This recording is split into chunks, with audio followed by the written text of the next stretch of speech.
Hello everyone, स्वागत है एक बार फिर से आप सभी साथियों का शिक्षा संकल्प के इस ऑनलाइन यूट्यूब प्लेटफॉर्म पर। कैसे हैं आप सभी साथी? आशा करते हैं कि आप लोग बहुत ही अच्छे होंगे, स्वस्थ होंगे। आप सभी जानते हैं डेली सुबह 11:30 बजे सामान्य ज्ञान की स्पेशल क्लास होती है जो कि बीएड एंट्रेंस एग्जाम 2026 के लिए महत्वपूर्ण है। आप किसी भी स्टेट से हैं, उस स्टेट के बीएड प्रवेश परीक्षा की तैयारी में मेहनत के साथ लग चुके हैं तो डेली सुबह 11:30 बजे इस क्लास को करना बिल्कुल मत भूलिएगा। साथियों, यहाँ पर जो है सेलेक्टेड क्वेश्चन से ही कवर किए जा रहे हैं जो परीक्षा के दृष्टिकोण से महत्वपूर्ण है। आइए शुरुआत करते हैं बिना किसी देरी के। पेशेंस के साथ आप लोग अंत तक बने रहिएगा और लास्ट में आप लोग ज़रूर बताइएगा कि आपने इन 50 सवालों में से कितने सवालों को बिल्कुल सही करने का प्रयास किया है। तो आइए शुरू करते हैं। पहला क्वेश्चन देखिए ध्यान से। असहयोग आंदोलन जो है किसके नेतृत्व में चलाया गया था? महात्मा गांधी, जवाहरलाल नेहरू, सुभाष चंद्र बोस, इनमें से कोई नहीं। एक बार सभी साथी आंसर देने का प्रयास करेंगे। साथियों ध्यान रखिएगा, असहयोग आंदोलन जो है महात्मा गांधी के नेतृत्व में चलाया गया था। ठीक है, असहयोग आंदोलन की शुरुआत साथियों याद रखिएगा 1 अगस्त 1920 को हुई थी। ठीक है, और आप सभी जानते होंगे चौरी चौरा घटना के कारण 1922 में जो है इस आंदोलन को वापस ले लिया गया था। ठीक है भाई, यहाँ पर ए ऑप्शन बिल्कुल राइट आंसर हो जाएगा। अगर आपसे पूछा जाए कि असहयोग आंदोलन की शुरुआत कब हुई थी, आप कहिएगा 1 अगस्त 1920 को। ठीक है, और किसके नेतृत्व में ये आंदोलन चलाया गया था? तो महात्मा गांधी के नेतृत्व में ये आंदोलन जो है चलाया गया था। और असहयोग आंदोलन वापस कब ले लिया गया? 1922 में चौरी चौरा की घटना के कारण। ठीक है, अगला सवाल देखते हैं। क्वेश्चन नंबर दूसरा है, आर्य समाज की स्थापना साथियों किसके द्वारा करी गई? क्वेश्चन नंबर सेकंड का सभी साथियों का उत्तर आना चाहिए, बताइए। चलिए भाई, आर्य समाज की स्थापना जो है किसके द्वारा करी गई थी? यहाँ पर सभी साथियों का उत्तर आना चाहिए। Raja Ram Mohan Roy, Dayanand Saraswati, Keshav Chandra Sen, Atmaram Pandurang. Question number second का राइट आंसर क्या हो जाएगा, आप लोग बताइएगा। चलिए, जो भी साथी यहाँ पर जा रहे हैं ऑप्शन नंबर बी पर वो बिल्कुल राइट हो जाएंगे। साथियों, आर्य समाज की स्थापना जो है याद रखिएगा 1875 में। कब? 1875 ईस्वी में मुंबई में स्वामी दयानंद सरस्वती के द्वारा जो है करी गई थी। ऑप्शन नंबर बी बिल्कुल राइट आंसर हो जाएगा, याद रखिएगा आप लोग। ठीक है भाई, अगला सवाल देखिए। भारतीय राष्ट्रीय सेना का नेतृत्व जो है किसके द्वारा किया गया था? क्वेश्चन नंबर तीसरे का यहाँ पर उत्तर दीजिएगा आप लोग फटाफट भाई। चलिए, भारतीय राष्ट्रीय सेना के नेतृत्व जो है किसके द्वारा किया गया था? आपका सही उत्तर साथियों हो जाएगा यहाँ पर सुभाष चंद्र बोस के द्वारा। ए ऑप्शन बिल्कुल राइट आंसर हो जाएगा। साथियों, सुभाष चंद्र बोस जी के द्वारा जो है एक बहुत ही इंपॉर्टेंट नारा दिया गया है जो कि पूछा जाता है पेपर में, परीक्षा के लिए इंपॉर्टेंट है। ठीक है, कौन सा? तुम मुझे खून दो, मैं तुम्हें आज़ादी दूंगा। ठीक है, तो आप लोग ध्यान रखिएगा, यहाँ पर जो ए ऑप्शन है आपका बिल्कुल राइट आंसर हो जाएगा, ध्यान रखें भाई। अगला सवाल देखिए, ब्रह्म समाज की स्थापना जो है किसके द्वारा करी गई? क्वेश्चन नंबर 5 का आंसर दीजिएगा भाई। और एक बार सभी लोग सेशन को शेयर कर दें भाई, लाइक की संख्या बढ़ा दें, इसमें आपका कोई चार्ज कोई पैसा साथियों नहीं लगता है। ठीक है, यदि चीज़ें आपको बेहतर लग रही, कंटेंट यदि आपको बेहतर लग रहा है तो सेशन को ज़रूर लाइक करें और शेयर करें, जिससे ज़्यादा से ज़्यादा स्टूडेंट जो है जुड़ सकें क्लास में। तो ब्रह्म समाज की स्थापना किसके द्वारा करी गई थी? राजा राम मोहन राय के द्वारा जो है 1828 ईस्वी में। कब? 1828 ईस्वी में ब्रह्म समाज की स्थापना राजा राम मोहन राय के द्वारा करी गई थी। ये ऑप्शन आप देखेंगे यहाँ पर बिल्कुल आपका करेक्ट आंसर हो जाएगा। क्वेश्चन नंबर यहाँ पर है आपके सामने छठा, वेद समाज की स्थापना जो है किसके द्वारा करी गई, बताइए। क्वेश्चन नंबर 6 का उत्तर दीजिएगा फटाफट, सभी साथियों का उत्तर आना चाहिए यहाँ पर भाई। वेद समाज की स्थापना किसके द्वारा की गई थी? चलिए भाई, सभी साथियों का उत्तर आना चाहिए यहाँ पर, सभी साथी आंसर देने का प्रयास करेंगे। जो भी साथी यहाँ पर जा रहे हैं ए ऑप्शन पर वो बिल्कुल राइट हो जाएंगे। वेद समाज की स्थापना साथियों केशव चंद्र सेन तथा श्रीधरलू नायडू के द्वारा करी गई थी। ए विकल्प जो आपका दिया है ये आपका बिल्कुल सही उत्तर हो जाएगा। अगला सवाल, प्रार्थना समाज की स्थापना जो है किसके द्वारा करी गई थी, बताइए। क्वेश्चन नंबर 7 का उत्तर दीजिएगा यहाँ पर भाई। चलिए, प्रार्थना समाज की स्थापना जो है किसके द्वारा करी गई थी? यहाँ पर साथियों आपका जो सही आंसर हो जाएगा, ध्यान रखें, ऑप्शन नंबर ए जो दिया है बिल्कुल राइट आंसर हो जाएगा। ठीक है साथियों, प्रार्थना समाज की स्थापना जो है 1867 ईस्वी में, कब? 1867 ईस्वी में मुंबई में आत्माराम पांडुरंग के द्वारा जो है करी गई थी।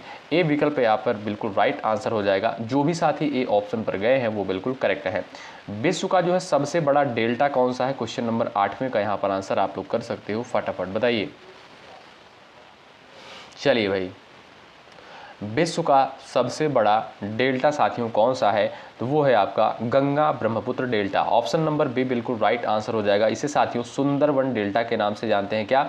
सुंदरवन डेल्टा के नाम से इसे जानते हैं, याद रखिएगा। बी ऑप्शन जो आपका दिया है बिल्कुल सही आंसर हो जाएगा। ठीक है भाई, अगला सवाल देखिए, क्वेश्चन नंबर 9 है, लिपुलेख दर्रा जो है किस राज्य में स्थित है? क्वेश्चन नंबर 9 का उत्तर दीजिएगा फटाफट भैया आप लोग। चलिए, लिपुलेख दर्रा जो है ये आपका किस राज्य में स्थित है? क्वेश्चन नंबर 9 का करेक्ट आंसर आप लोग बताइएगा। चलिए, सभी साथियों का उत्तर आना चाहिए। चलिए भाई, उत्तराखंड वाले भाई यहाँ पर बिल्कुल राइट हो जाएंगे। जो भी साथी बता रहे हैं उत्तराखंड में, वो बिल्कुल करेक्ट हो जाएंगे। ठीक है, ऑप्शन नंबर ए वाले दोस्त यहाँ पर राइट है। अगला सवाल ये रहा, नाथुला दर्रा जो है किस राज्य में स्थित है? बताइए। क्वेश्चन नंबर 10 का उत्तर दीजिएगा आप लोग। नाथुला दर्रा जो है ये आपका कहाँ पर स्थित है? सिक्किम, उत्तराखंड, हिमाचल प्रदेश और आपका दिया है अरुणाचल प्रदेश, बताएं। चलिए भाई, नाथुला दर्रा जो है कहाँ पर स्थित है? यहाँ पर भैया आपका राइट आंसर क्या हो जाएगा? जो भी साथी यहाँ पर गए हैं ए ऑप्शन पर, सिक्किम पर, वो बिल्कुल राइट हो जाएंगे। ए ऑप्शन आपका बिल्कुल सही जवाब हो जाएगा भाई। अगला सवाल, निम्नलिखित में से कौन सा रोग जो है एक व्यक्ति से दूसरे व्यक्ति में संक्रमित नहीं होता है? बताइए, इसमें से जो है साथियों कौन सा रोग है जो एक व्यक्ति से दूसरे व्यक्ति में संक्रमित नहीं होता है? सभी साथियों का उत्तर आना चाहिए इस सवाल के लिए, बताइए। क्वेश्चन नंबर 11 का आंसर दीजिएगा यहाँ पर भाई। चलिए भाई, तो यहाँ पर साथियों जो आपका सिरोसिस दिया है, सिरोसिस, ये बिल्कुल आपका राइट आंसर हो जाएगा। ये आपका एक संक्रामक रोग नहीं है। ठीक है, डी ऑप्शन बिल्कुल सही उत्तर हो जाएगा। सवाल नंबर अगला है, निर्धनता का दुष्चक्र की अवधारणा संबंधित है? बताइए, यानी निर्धनता का दुष्चक्र ये अवधारणा जो है किसके द्वारा दी गई थी? क्वेश्चन नंबर आपका 12 दिया है, यहाँ पर सभी का आंसर आना चाहिए, बताएं। चलिए भाई, निर्धनता का दुष्चक्र की अवधारणा साथियों ध्यान रखिएगा, राइट आंसर हो जाएगा रेगनर नार्कशे के द्वारा दी गई थी। ऑप्शन नंबर आपका यहाँ पर 3 जो दिया है ये आपका बिल्कुल सही उत्तर हो जाएगा। अगला सवाल ये रहा, झूम किसे कहते हैं? एक लोक नृत्य है, एक नदी घाटी का नाम है, खेती की पद्धति है, एक जनजाति है। क्वेश्चन नंबर 13 का उत्तर बताइए आप लोग फटाफट। चलिए, झूम साथियों ये आपका क्या है, बताएं। चलिए साथियों, झूम जो है ये आपका जो है यहाँ पर जो भी साथी गए हैं ऑप्शन नंबर 3 पर, वो बिल्कुल राइट हो जाएंगे। और मोस्ट इंपॉर्टेंट सवाल है, झूम जो है साथियों ये आपका एक खेती की पद्धति यानी एक कृषि की पद्धति है। ऑप्शन नंबर 3 वाले स्टूडेंट यहाँ पर बिल्कुल राइट हो जाएंगे। अगला सवाल, मनी बिल की परिभाषा भारतीय संविधान के किस अनुच्छेद में दी गई है? क्वेश्चन नंबर 14 का उत्तर दीजिए आप लोग। मनी बिल की परिभाषा जो है भारतीय संविधान के किस अनुच्छेद में दी गई है? मोस्ट इंपॉर्टेंट क्वेश्चन है, फटाफट आंसर देने का आप लोग प्रयास करिएगा।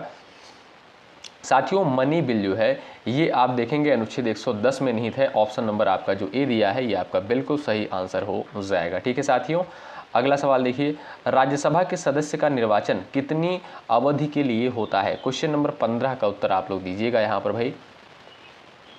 चलिए, सभी साथी यहाँ पर उत्तर देने का प्रयास करेंगे। जो भी साथी जा रहे हैं ऑप्शन नंबर यहाँ पर 3 पर, वो बिल्कुल राइट हो जाएंगे। साथियों, आप सभी जानते होंगे राज्यसभा के जो सदस्यों का कार्यकाल होता है वो 6 वर्षों का कार्यकाल होता है, और आप ये भी पता होगा आपको। लेकिन साथियों यहाँ पर जो है 2 वर्ष में 1/3 सदस्य, क्या भाई, 2 वर्षों में जो है राज्यसभा की 1/3 सदस्य सेवानिवृत्त होते हैं। ये भी बात आप लोग ध्यान रखिएगा। ठीक है, राज्यसभा साथियों ये आपका संसद का उच्च सदन कहलाता है। ठीक है, और इसे जो है अस्थायी सदन भी कहते हैं। क्यों? क्योंकि इसे जो है भंग नहीं किया जा सकता है। ठीक है, सवाल पूछा गया है पेपर में, कौन सा सदन है जिसे भंग नहीं किया जा सकता है? तो वो है आपका राज्यसभा। ठीक है, भारत को जो है प्रथम नोबेल पुरस्कार किस विषय के लिए दिया गया था? बताएं। क्वेश्चन नंबर यहां पर 16 दिया है, इसका उत्तर दीजिएगा। सही उत्तर क्या हो जाएगा भाई? साहित्य के क्षेत्र में याद रखिएगा साथियों, भारत को जो है प्रथम नोबेल पुरस्कार जो है किस विषय के लिए दिया गया था? साहित्य के लिए। किसे दिया गया था? याद रखिएगा, रविंद्रनाथ टैगोर को दिया गया था। कब? 1913 में। ठीक है साथियों, 1913 में इनकी एक रचना है जिसका नाम है गीतांजलि। गीतांजलि इनकी रचना का नाम है। इसी के लिए साथियों 1913 में दिया गया था साहित्य पुरस्कार। ऑप्शन नंबर आपका ए जो दिया है बिल्कुल राइट आंसर हो जाएगा। ध्यान रखिएगा, अगर आपसे पूछा जाए भारत को प्रथम नोबेल पुरस्कार किस विषय के लिए दिया गया था, तो साहित्य के लिए जो है दिया गया था। ए ऑप्शन आपका राइट आंसर हो जाएगा। ठीक है, 1913 में रविंद्रनाथ टैगोर को। अगला सवाल, तुगलक वंश की स्थापना किसके द्वारा की गई थी? बताइए। क्वेश्चन नंबर 17 का उत्तर दीजिए। तुगलक वंश की स्थापना जो है किसके द्वारा की गई थी? यहां पर सभी साथियों का उत्तर आना चाहिए, बताएं। चलिए भाई, सभी साथियों का उत्तर आना चाहिए, बताइएगा। साथियों यहां पर जो आपका राइट आंसर हो जाएगा गयासुद्दीन तुगलक। याद रखिएगा, तुगलक वंश की स्थापना जो है 1320 ईस्वी में। कब? 1320 ईस्वी में तुगलक वंश की स्थापना गयासुद्दीन तुगलक के द्वारा करी गई थी। आपका जो ए विकल्प दिया है बिल्कुल आपका राइट आंसर होगा। अगला सवाल, प्रसिद्ध विरूपाक्ष मंदिर जो है ये आपका कहां पर स्थित है? क्वेश्चन नंबर 18 का उत्तर दीजिए आप लोग। प्रसिद्ध विरूपाक्ष मंदिर जो है ये आपका कहां पर स्थित है? चलिए, यहां पर भाई जो भी साथी जा रहे हैं हम्पी पर, वो बिल्कुल राइट हो जाएंगे। याद रखिएगा, ये जो आपका साथियों विरूपाक्ष मंदिर है ये कर्नाटक राज्य के हम्पी में स्थित है। कहां? कर्नाटक राज्य के जो है हम्पी में स्थित है और यह जो है विजयनगर साम्राज्य से संबंधित है। ठीक है, और भगवान शिव को समर्पित है, ये भी आप लोग ध्यान रखें। ऑप्शन नंबर आपका थर्ड यहां पर राइट होगा। अगला सवाल देखें, एक ग्रंथि जिसमें जो है अंतःस्रावी और बहिस्रावी दोनों कार्य होते हैं, बताइए। 19 का आंसर दीजिए। क्वेश्चन नंबर 19 का यहां पर सभी साथियों का उत्तर आना चाहिए। एक ग्रंथ जिसमें जो है अंतःस्रावी और बहिस्रावी दोनों कार्य होते हैं, वो कौन सी ग्रंथि है साथियों? वो है आपकी कौन सी? अग्नाशय। ऑप्शन नंबर आप देखेंगे यहां पर जो थर्ड दिया है ये आपका बिल्कुल सही उत्तर हो जाएगा। ध्यान रखें भाई। अगला सवाल देखिए, विटामिन डी की कमी से जो है निम्नलिखित में से कौन सा रोग होता है? क्वेश्चन नंबर 20 का उत्तर दीजिए। विटामिन डी की कमी से जो है कौन सा रोग होता है? रिकेट्स है, बेरी है, रतौंधी है, सूखा रोग है? फटाफट उत्तर दीजिएगा आप लोग भाई। चलिए, विटामिन डी की कमी से साथियों कौन सा रोग होता है? रिकेट्स। ऑप्शन नंबर आपका जो ए दिया है ये आपका बिल्कुल सही उत्तर हो जाएगा। अगला सवाल, अंतर्राष्ट्रीय मातृभाषा दिवस जो है कब मनाया जाता है? एक दिन हमने जो है ये सवाल पूछा था कम्युनिटी में। ठीक है, कम्युनिटी में हमने पोस्ट किया था, लेकिन बहुत सारे स्टूडेंट का आंसर बिल्कुल गलत आया था। ठीक है साथियों, तो अंतर्राष्ट्रीय जो मातृभाषा दिवस मनाया जाता है प्रत्येक वर्ष 21 फरवरी को मनाते हैं। ध्यान रखें, ए ऑप्शन आपका यहाँ पर बिल्कुल राइट आंसर हो जाएगा। इसको नोट कर लीजिएगा भाई, गलतियां आप लोग बहुत किए हैं। ठीक है, अंतर्राष्ट्रीय मातृभाषा दिवस जो है 21 फरवरी को मनाया जाता है और ये महत्वपूर्ण है परीक्षा के लिए। अगला सवाल, भारतीय संविधान जो है कैसा है? कठोर है, लचीला है? न कठोर है न लचीला, अंशतः कठोर है, अंशतः लचीला है? बताएं। क्वेश्चन नंबर 22 का आप लोग आंसर दीजिएगा। तो साथियों भारतीय जो संविधान है ये कठोर नहीं है, यानी कठोर का मतलब ये साथियों कि भारतीय संविधान में संशोधन किया जा सकता है। ठीक है, संविधान में जो है आप जानते हैं संशोधन किया जा सकता है, इसलिए आप कहते हो कठोर नहीं है। ठीक है, लचीला है यहाँ पर जो आपका दिया है। लचीला का मतलब ये हो गया, लचीला का मतलब ये हो गया साथियों कि जो मूल ढांचा है संविधान का उसमें संशोधन किया जा सकता है, उसमें संशोधन नहीं किया जा सकता है। ठीक है, अब यहाँ पर देखिए जो अंशतः कठोर और अंशतः लचीला दिया है ये आपका बिल्कुल सही हो जाएगा। क्यों? क्योंकि इसमें जो है भारतीय संविधान में जरूरत पड़ने पर आप जानते हैं संविधान में जो है संशोधन भी किया गया है, लेकिन मूल ढांचे को छोड़कर, इसीलिए कहा गया है ये जो है अंशतः कठोर है, अंशतः लचीला है। ठीक है, तो यहाँ पर जो आपका डी ऑप्शन है बिल्कुल राइट आंसर हो जाएगा। अगला सवाल देखिएगा, हमारे शरीर में कुल पोषक तत्वों तथा खनिजों का 90% शरीर के किस भाग में जो है सर्वाधिक रूप से सोख लिया जाता है? बताइए। क्वेश्चन नंबर 23 का उत्तर बताइए। हमारे शरीर में कुल पोषक तत्वों तथा खनिजों का 90% शरीर के किस भाग में सर्वाधिक रूप से सोख लिया जाता है? तो वो छोटी आंत में। किस में साथियों? छोटी आंत में। आपका डी विकल्प जो दिया है ये आपका बिल्कुल राइट आंसर हो जाएगा। अगला सवाल, भाई जो भी साथी टेलीग्राम चैनल से नए जुड़े हैं जुड़ जाइएगा, डिस्क्रिप्शन बॉक्स में लिंक दिया गया है, वहाँ पर ढेर सारे क्वेश्चन शेयर किए जाएंगे, इस बात को ध्यान रखिएगा, उसको भी आपको साथ साथ में देखना रहेगा। ठीक, मोटर गाड़ियों में साइड की वस्तुओं को देखने के लिए प्रयुक्त दर्पण जो है कौन सा होता है? 24 का उत्तर बताइए। चलिएगा फटाफट उत्तर दीजिए। मोटर गाड़ियों में साइड की वस्तुओं को देखने के लिए प्रयुक्त दर्पण कौन सा होता है? उत्तल है, अवतल है, समतल है, इनमें से कोई नहीं। आपका सही उत्तर क्या हो जाएगा भाई, बताएं। उत्तल दर्पण होता है। क्या साथियों? उत्तल दर्पण होता है। ए विकल्प आपका यहाँ पर बिल्कुल राइट आंसर है। किस राजवंश के दौरान जो है महाबलीपुरम मंदिर का निर्माण जो है किया गया था? बताइए। महाबलीपुरम मंदिर का निर्माण जो है किस राजवंश के दौरान किया गया था? तो यहाँ पर जो आपका सही उत्तर हो जाएगा पल्लव वंश, पल्लव राजवंश के दौरान। यहाँ पर बी ऑप्शन बिल्कुल राइट आंसर हो जाएगा। ये मंदिर साथियों कहाँ पर स्थित है? ये आपका तमिलनाडु में स्थित है। कहाँ पर? तमिलनाडु में। निम्नलिखित स्थानों में से कहाँ पर जो है भागीरथी एवं अलकनंदा नदियाँ मिलती हैं? बताइए। भागीरथी और अलकनंदा नदियाँ जो है कहाँ पर मिलती हैं? तो ये आपका देवप्रयाग में मिलती हैं। ए ऑप्शन आपका बिल्कुल राइट आंसर हो जाएगा। ठीक है भाई। अगला सवाल ये रहा, भारत के संविधान सभा की संघ शक्ति समिति के अध्यक्ष कौन थे? बताइए। संघ समिति के अध्यक्ष कौन थे? हमने कई बार जो है डिस्कस भी किया है, देखते हैं किसका आंसर आता है। फटाफट जवाब दीजिए आप लोग। चलिए भाई, भारत की संविधान सभा की संघ शक्ति समिति के अध्यक्ष कौन थे? तो यहां पर भाई जो आपका सही उत्तर हो जाएगा साथियों, ध्यान रखिएगा, बड़ा इंपॉर्टेंट सवाल है, जवाहरलाल नेहरू। आपका डी ऑप्शन जो दिया है बिल्कुल राइट आंसर हो जाएगा। निम्नलिखित में से भारतीय राज्यों में से किसमें जो है कर्क रेखा नहीं गुजरती है? राजस्थान, त्रिपुरा, मिजोरम और आपका दिया है उत्तर प्रदेश। क्वेश्चन नंबर 28 का यहाँ पर जवाब दे सकते हो आप लोग। चलिए भाई, आपको पता होना चाहिए कि कर्क रेखा जो है कितने राज्यों से होकर गुजरती है। यहाँ पर आपसे सवाल पूछा है, इनमें से जो है कौन सा राज्य है जहाँ से कर्क रेखा नहीं गुजरती है? तो एक बार आंसर देने का आप लोग प्रयास कर सकते हो। सभी साथियों का उत्तर यहाँ पर आना चाहिए, बताएं। चलिए भाई, तो जो भी साथी यहाँ पर जा रहे हैं भाई उत्तर प्रदेश पर, कहाँ पर? उत्तर प्रदेश पर जो भी साथी यहाँ पर गए हैं वो बिल्कुल राइट हो जाएंगे। ठीक है साथियों, 8 राज्यों से जो है कर्क रेखा गुजरती है। कौन कौन से राज्य हैं?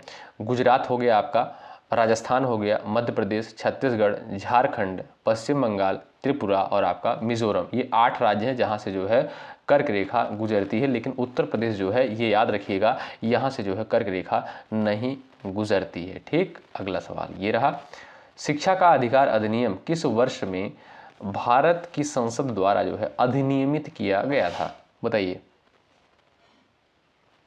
क्वेश्चन नंबर आपके सामने है, 29 नंबर का सवाल है, यहाँ पर उत्तर दीजिएगा।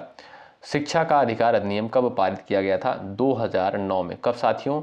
2009 में। आपका डी ऑप्शन है बिल्कुल राइट आंसर है। और ये सवाल मोस्ट इंपॉर्टेंट है, एग्जाम में पूछा गया है, तो आप लोग ध्यान रखिए इस बात को भाई। डी ऑप्शन आपका राइट होगा। अगला सवाल, भारतीय संविधान में जो है कानून बनाने की निर्धारित प्रक्रिया काफ़ी हद तक किस देश के संविधान से प्रभावित है? क्वेश्चन नंबर 30 का उत्तर दीजिए आप लोग। चलिए, कानून बनाने की प्रक्रिया जो है ये जो है आपका कहाँ से लिया गया है?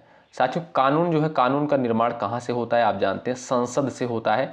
और संसद का जो आप देखेंगे जो संसदीय शासन व्यवस्था है, ये आपका कहाँ से लिया गया है? ये आपका यहाँ पर देखेंगे जो 4 ऑप्शन आपके सामने दिए गए हैं, यहाँ पर साथियों आप ऑप्शंस देखेंगे तो गलत दिया है। ठीक है, ब्रिटेन कर लीजिएगा यहाँ पर। ठीक है, ब्रिटेन कर लीजिएगा।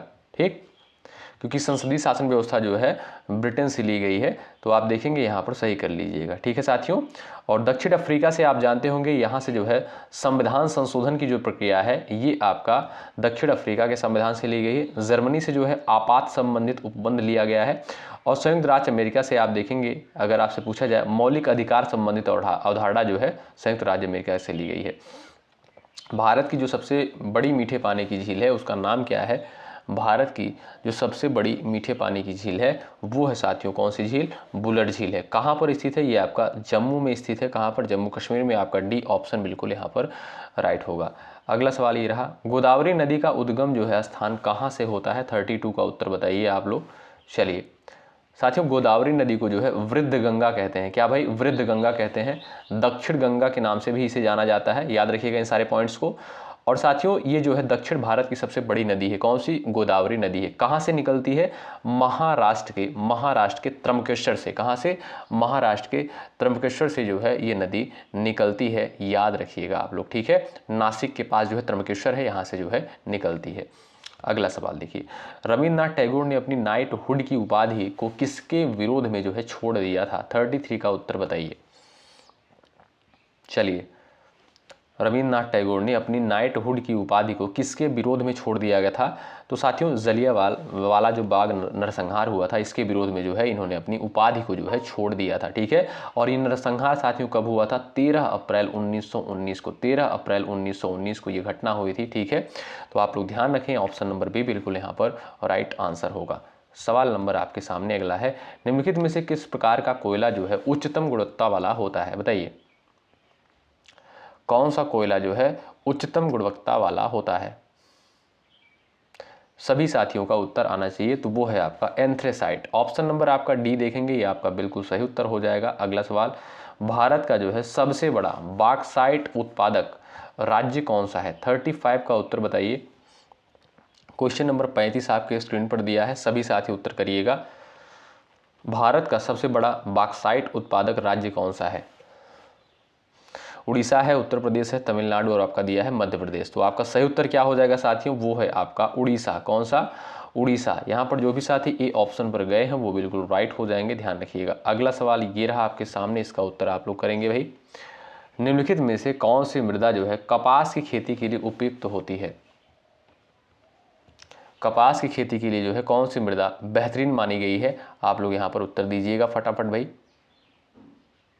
चलिए, तो भैया आप देखेंगे यहाँ पर जो आपका सही उत्तर हो जाएगा, काली मिट्टी जो है साथियों, ये आपका क्या है? ये आप कह सकते हो कपास की खेती के लिए बहुत बेहतरीन मानी गई है। इसे जो है साथियों रेगुर मृदा के नाम से भी जानते हैं। क्या? इसे रेगुर मृदा के नाम से भी जानते हैं। अगला सवाल ये रहा, मानव में आवाज़ किसके द्वारा उत्पादित होती है? श्वास नली, कंठ, फेफड़ा, मुख। 37 का उत्तर दीजिए। चलिए भाई, लाइक की संख्या भाई बढ़ती रहनी चाहिए, इसमें कोई कमी नहीं होनी चाहिए, बढ़ा दीजिएगा आप लोग, ठीक है। चलिए देखिए, यदि चीज़ें आपको बेहतर लग रही हैं तो कर दीजिएगा, नहीं तो फिर कोई बात नहीं, ठीक है। 37 का यहाँ पर उत्तर आप लोग कर सकते हो। मानव में जो है आवाज़ किसके द्वारा उत्पादित होती है? तो आप देखेंगे कंठ के द्वारा। ऑप्शन नंबर आपका जो बी दिया है ये आपका बिल्कुल सही उत्तर हो जाएगा। अगला सवाल, आगरा की जो मोती मस्जिद का निर्माण साथियों ये किसके द्वारा करवाया गया था? 38 का उत्तर आप लोग करिएगा यहाँ पर। चलिए, आगरा की जो मोती मस्जिद का निर्माण है किसके द्वारा करवाया गया था? अकबर, शाहजहां, औरंगजेब, दारा शिकोह। तो यहाँ पर आप देखेंगे साथियों जो बी ऑप्शन दिया है शाहजहां, बिल्कुल राइट आंसर हो जाएगा। आगरा की मोती मस्जिद का निर्माण शाहजहां के द्वारा करवाया गया था। बी विकल्प आपका राइट है।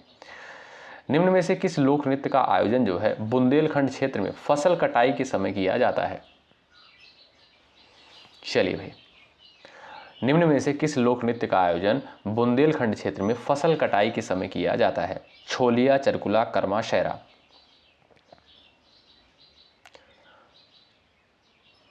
चलिए भाई, यहाँ पर जो है सभी साथियों का उत्तर आना चाहिए, सभी लोग यहाँ पर उत्तर देने का प्रयास करेंगे।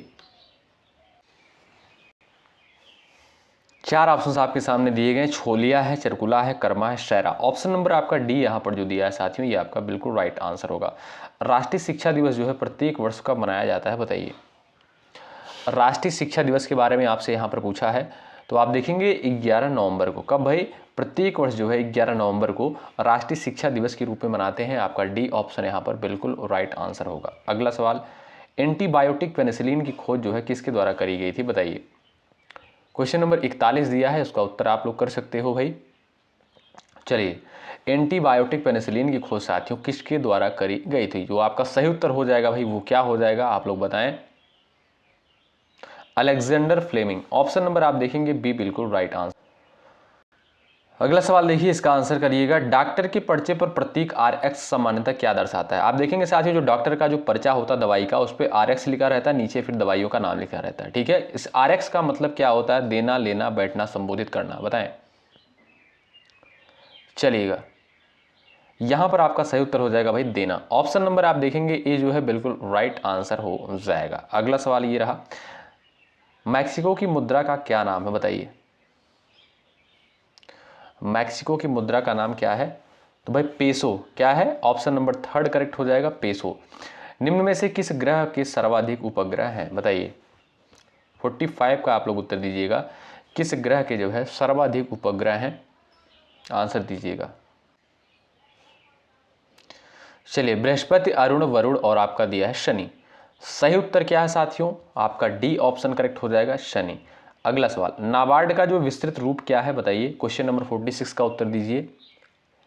नाबार्ड का जो है विस्तृत रूप क्या है।